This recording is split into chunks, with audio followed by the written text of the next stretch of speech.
اسلام حیا، پاکدامنی اور پاکیزگی کی تعلیم دیتا ہے، اور کفر بے حیائی اور بے باکی کو ایک کوالٹی سمجھتا ہے اور اس کو ترقی کا ذریعہ سمجھتا ہے، روشن خیالی سمجھتا ہے۔ یہ ہے تہذیبوں کا ٹکراؤ۔ مومن جہاں ہوگا با حیا ہوگا، کافر جہاں ہوگا بے حیا ہوگا۔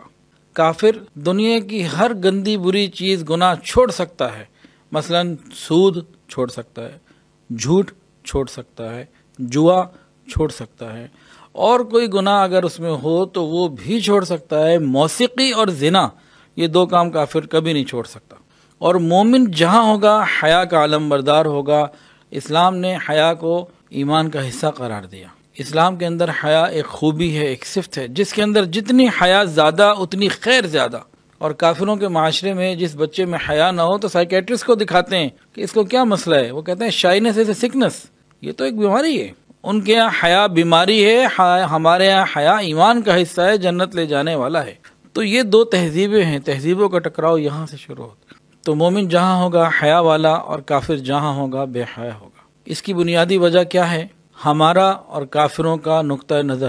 مومن کا نقطہ نظر کیا ہے کہ دنیا کی زندگی عارضی ہے، ختم ہو جانے والی ہے، اور آخرت کی زندگی ہمیشہ رہنے والی ہے، اور جتنی عزتیں، عیش اور آسانیاں اور راحتیں وہ اللہ نے جنت میں ایمان والوں کے لیے رکھی۔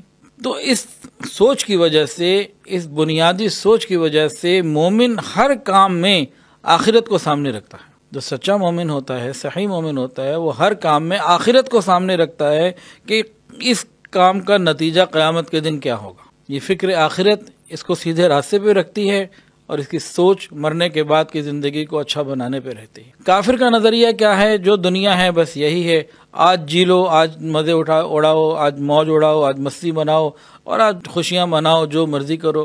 بابر بعیش کوش کہ عالم دوبارہ نیست، کہ جو زندگی میں عیش کرنی ہے، مزے کرنے کر لو، بعد میں تو کوئی موقع ہے ہی نہیں۔ تو اس لیے کافر جہاں بھی ہوگا بے حیا ہوگا، اور مومن جہاں ہوگا حیا والا ہوگا، کہ اس کو آخرت کی سوچ چاہیے۔